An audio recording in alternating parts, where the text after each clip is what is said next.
America ও ইরানের মধ্যে দীর্ঘদিনের অবিশ্বাস রাতারাতি দূর করা সম্ভব নয় বলে মন্তব্য করেছেন ভাইস প্রেসিডেন্ট জেডি ভ্যান্স।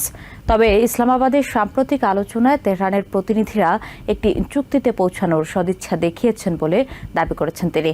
মঙ্গলবার জর্জিয়ার এথেন্সের টার্নিং পয়েন্ট ইউএসের এক অনুষ্ঠানে ভাইস প্রেসিডেন্ট আরও জানান, প্রেসিডেন্ট ছোট কোনো চুক্তি করতে চান না, তিনি একটি বড় সমঝোতা চান, যার বাস্তবায়ন হলে ইরানের জনগণেরও কল্যাণ হবে। এছাড়া পোপ চতুর্দশ লিওর সাম্প্রতিক কিছু বক্তব্যের সমালোচনাও করে ভ্যান্স বলেন, ধর্মতাত্ত্বিক বিষয়ে কথা বলার সময় পোপের আরও সতর্ক হওয়া উচিত। মঙ্গলবার জর্জিয়ার এথেন্সে এক অনুষ্ঠানে ইরানের সঙ্গে চলমান সংঘাত এবং কূটনৈতিক আলোচনার অগ্রগতি নিয়ে কথা বলেন vice president JD Vance. Turning point US এর এই অনুষ্ঠানে তিনি উল্লেখ করেন, গত 49 বছরের মধ্যে এই প্রথম আমেরিকা ইরানের শীর্ষ নেতৃত্বের সাথে এমন উচ্চ পর্যায়ের বৈঠক করেছে। The United States had never had meetings at that level with the Iranian government in 49 years. Like it's a meeting that had never before happened. Not Democrat, not Republican. We had never had a meeting like that. ভ্যান্সের মতে দীর্ঘ প্রায় 5 দশকের অবিশ্বাস রাতারাতি দূর করা সম্ভব নয়। তবে পাকিস্তানের ইসলামাবাদে সাম্প্রতিক আলোচনায় ইরানের প্রতিনিধিদের মধ্যে একটি চুক্তিতে পৌঁছানোর সদিচ্ছা লক্ষ্য করেছেন তিনি। Honestly, after 49 years, there's a lot of course, mistrust between Iran and the United States of America. You're not going to solve that problem overnight. But yeah, I think the people we're sitting across from wanted to make a deal, and I know the President of the United States. প্রশাসনের মূলনীতি পুনর্ব্যক্ত করে Vance জানান, Iran কোনোভাবেই পারমাণবিক অস্ত্র অর্জন করতে পারবে না এবং ট্রাম্প প্রশাসন একটি বড় চুক্তি লক্ষ্যে আলোচনা চালিয়ে যাচ্ছে। What the president wants to make, he doesn't want to make like a small deal. He wants to make the grand bargain. And what he's basically offering to Iran is very simple, and frankly, it's something that no president has had the ability to offer. তিনি বলেন, Iran যদি প্রস্তাবে রাজি হয় তবে আমেরিকাও তাদের সাথে অর্থনৈতিকভাবে স্বাভাবিক রাষ্ট্রের মতো আচরণ করতে প্রস্তুত। That if you're willing to act like a normal country, we are willing to treat you economically like a normal country. He doesn't want a small deal. And that's one of the reasons why, one, I'd say in Pakistan we made a ton of progress. Vance দাবি করেন, president Trump এমন একটি স্থায়ী সমাধান চাইছেন যেখানে Iran সন্ত্রাসবাদে মদদ দেয়া বন্ধ করবে এবং দেশটির সাধারণ মানুষ বিশ্ব অর্থনীতির মূলধারায় যুক্ত হতে পারবে।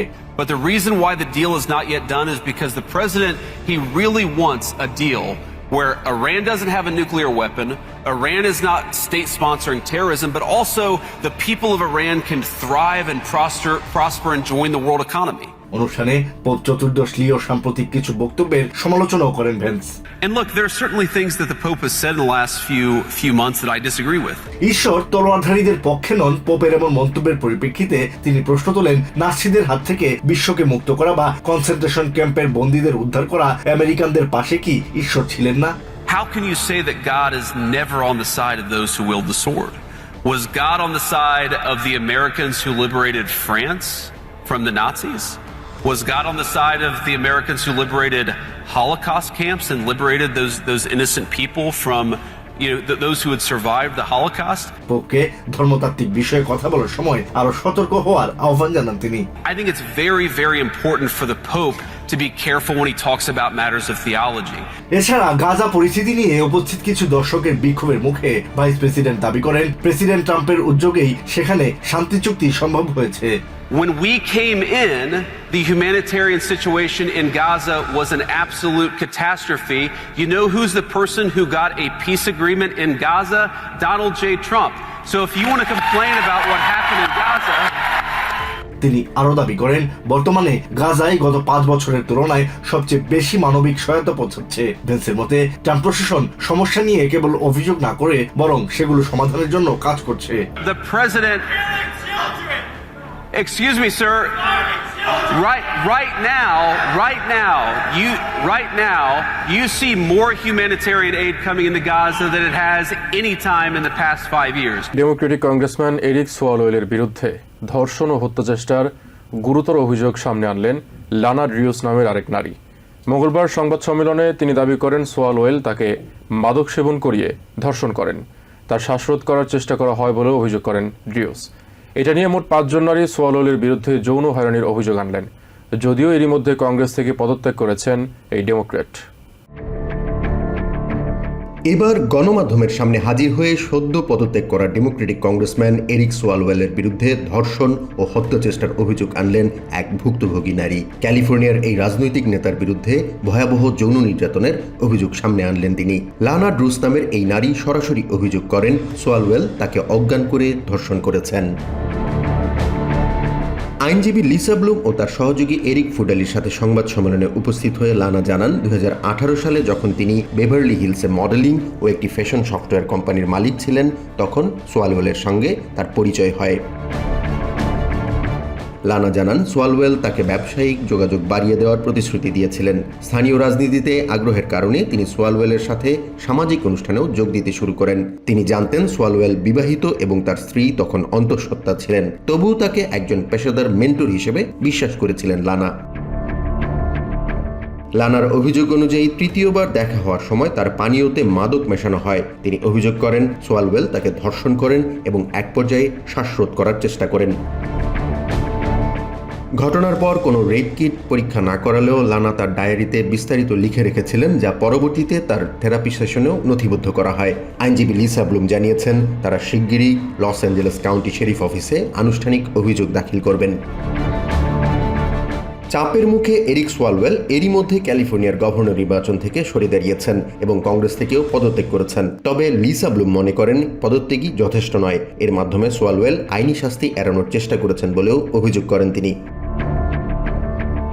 এদিকে যৌন নিপীড়নের অভিযোগের মুখে সোয়ালওয়েলের মতো রিপাবলিকান কংগ্রেসম্যান টনি গঞ্জালেসও কয়েক ঘন্টার ব্যবধানে পদত্যাগের ঘোষণা দেন। কংগ্রেস সদস্যরা ছুটির পর ফিরে আসার আগেই এই ঘটনা ঘটে।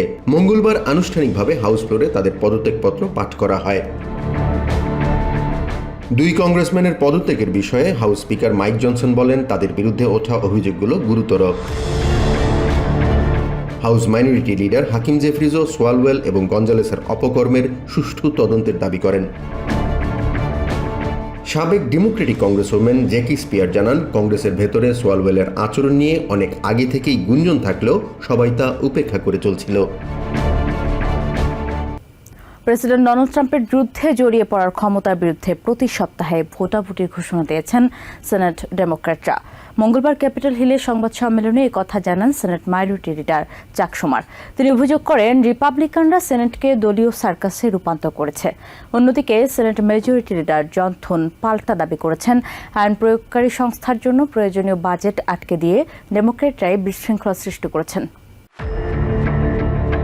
ইরানের সাথে আমেরিকা ও ইসরায়েলের যুদ্ধে বর্তমানে সাময়িক বিরতি চলছে। প্রাথমিক শান্তি আলোচনা ভেস্তে যাওয়ায় এবং কৌশলগতভাবে গুরুত্বপূর্ণ হরমুজ প্রণালী বন্ধ থাকায় বিশ্বজুড়ে অর্থনৈতিক চাপ দিন দিন বাড়ছে।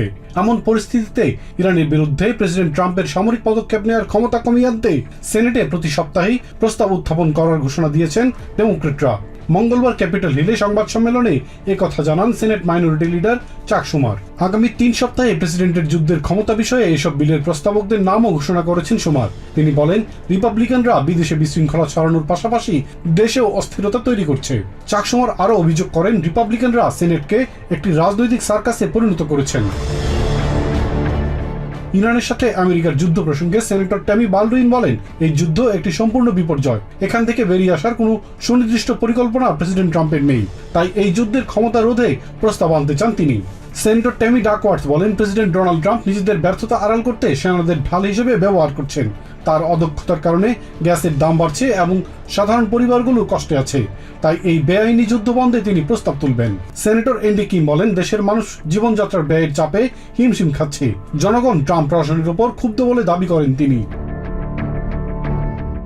আলাদা সংবাদ সম্মেলনে সেনেট রিপাবলিকানরা অভিযোগ করেন ডেমোক্রেটরা সেনেটের সব ধরনের অর্থায়ন বিল আটকে দিচ্ছেন।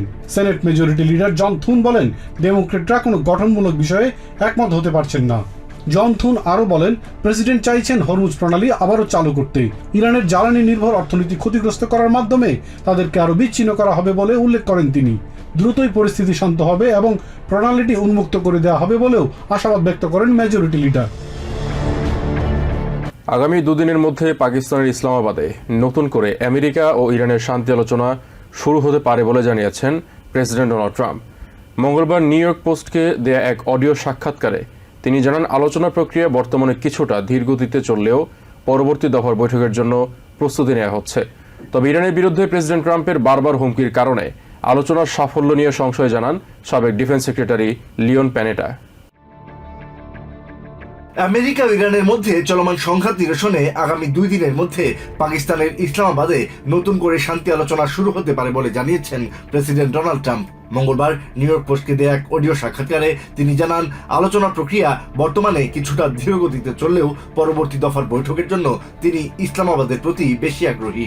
দ্বিতীয় দফার আলোচনার জন্য ইউরোপের বিভিন্ন শহরের নাম প্রস্তাব করা হলেও পাকিস্তানের সেনাপ্রধান আসিম মুনিরের ভূমিকার প্রশংসা করে সাংবাদিকদের ইসলামাবাদেই অবস্থান করার পরামর্শ দেন ট্রাম্প। সাক্ষাৎকারে তিনি আবারও স্পষ্ট করেন, ইরানকে কোনোভাবেই পারমাণবিক অস্ত্র তৈরি করতে দেয়া হবে না এবং এই লক্ষ্য অর্জনে তিনি অত্যন্ত আত্মবিশ্বাসী।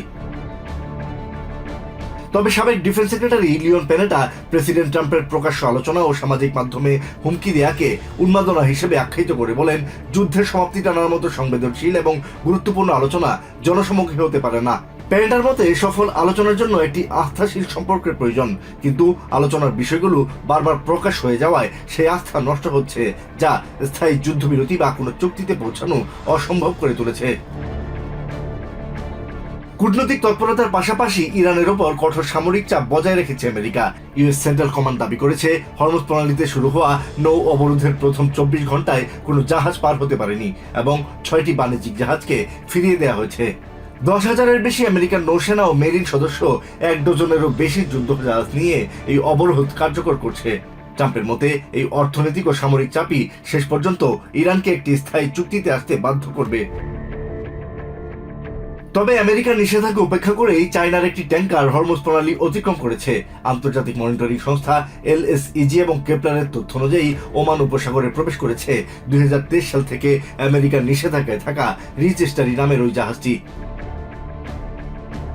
বিশ্বজুড়ে বাণিজ্যিক জাহাজ চলাচলের তথ্য সরবরাহকারী প্রতিষ্ঠান লয়েডস লিস্ট ইন্টেলিজেন্সের editor in chief Richard Meade জানান, চায়নার মালিকানাধীন ট্যাঙ্কারটি ভুয়া পতাকা ব্যবহার করেছিল এবং ট্রাম্পের অবরোধ ঘোষণার পর জাহাজটি প্রথমে ইউটার্ন নিয়ে ফিরে যাচ্ছিল, কিন্তু পরে সাহস করে আবার যাত্রা শুরু করে এবং শেষ পর্যন্ত প্রণালীটি পার হয়ে যায়। তিনি বলেন, আমেরিকা এ বিষয়ে কি প্রতিক্রিয়া দেখায় সেটি এখন দেখার বিষয়।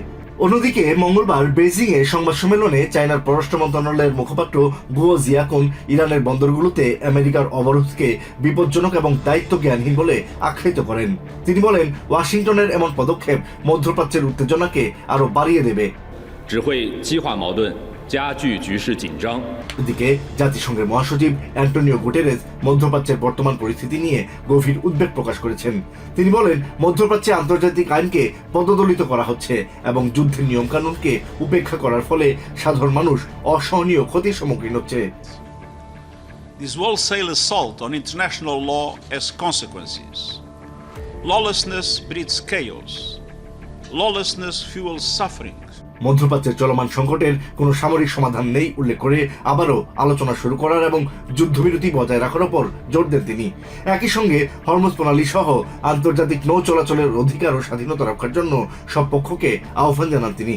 And the ceasefire must be preserved and extended as necessary. International navigational rights and freedoms, including in the Strait of Hormuz, must be respected by all parties. New York থেকে সম্প্রচারিত TVN 24 টেলিভিশন বিশ্বজুড়ে বাঙালির কণ্ঠস্বর।